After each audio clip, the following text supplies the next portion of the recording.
In my quest to find the good iPad Pro replacement, I've come across an interesting approach.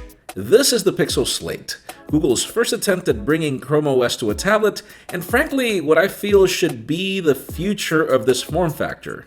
With huge quotes in the word future. I mean, fact is, I really want to love this tablet, but there are things in the implementation that keep me from it. I'm Jaime Rivera with Pocketnow, and let's go through our full review to tell you why.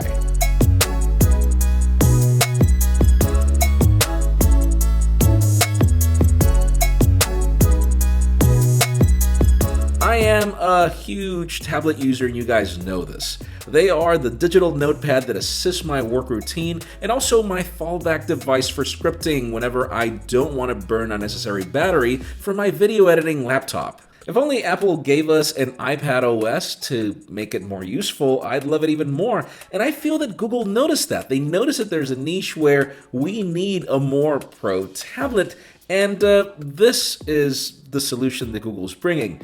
The thing about it is, this is my second experience using Chrome OS, so let me start by telling you what's good about this tablet. First, every good tablet should never cheap out on content consumption, and this one excels. This is Google's 12.3-inch molecular display at 3000 by 2000 pixels with fantastic color reproduction, great viewing angles, and enough brightness for any scenario. We've got two dual firing speakers exactly where every tablet should have them, facing the user. Telephoto in one module, I would be sold, and they get plenty loud and crisp, though you might notice some distortion if you keep them maxed out. Also, any Pro tablet requires good specifications and I/O, and this tablet has all the goods, depending on which variant you pick. As reviewed, this model has the 8th generation Intel Core i5, 8GB of RAM, 128GB of storage that's not expandable, and yes, there are two USB-C ports here that support 4K display output, and an accessory connector for the optional keyboard that we'll discuss later. This tablet also nails another key essential, which is endurance. I mean, the 48 watt-hour battery was able to get me through the day every single time that I used it, and then the 45 watt charger included in the box is plenty fast to top it off really quick.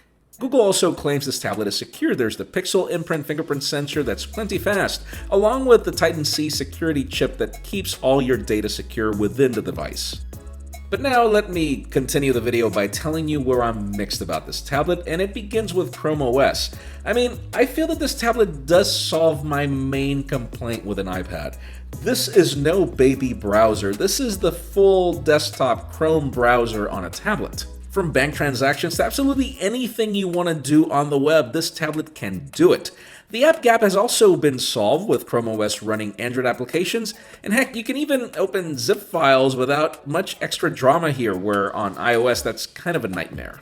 The problem is the implementation. You have to look out for the little Chrome icon to know which ones are Chrome tabs and which ones are Android applications. And even if it's cool that in desktop mode you can use the Android applications like small phone windows, they sadly become bloated blocks of space in tablet mode. And worst of all, moving windows around is really choppy, and I really wish there was multiple desktop options here for better multitasking.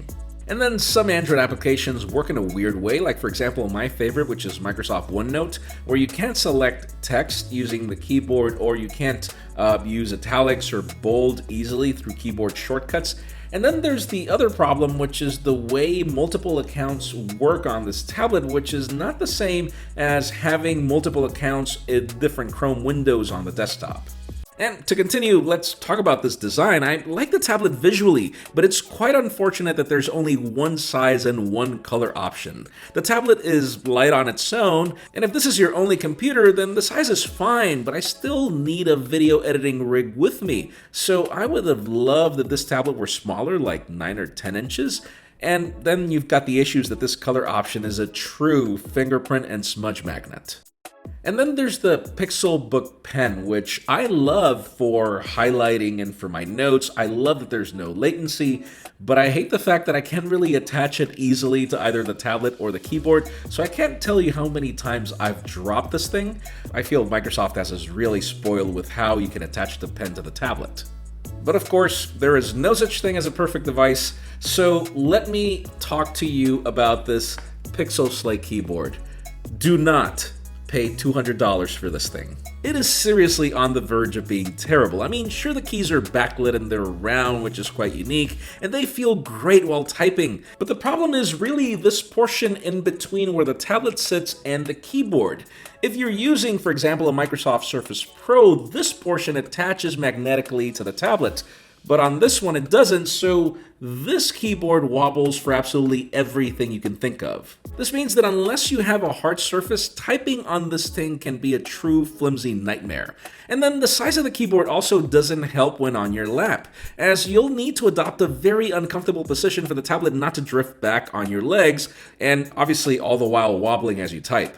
I highly recommend that you consider the Bridge G-Type keyboard, which I believe is $50 less expensive, and turns this tablet more into a laptop that I think will be more useful to you.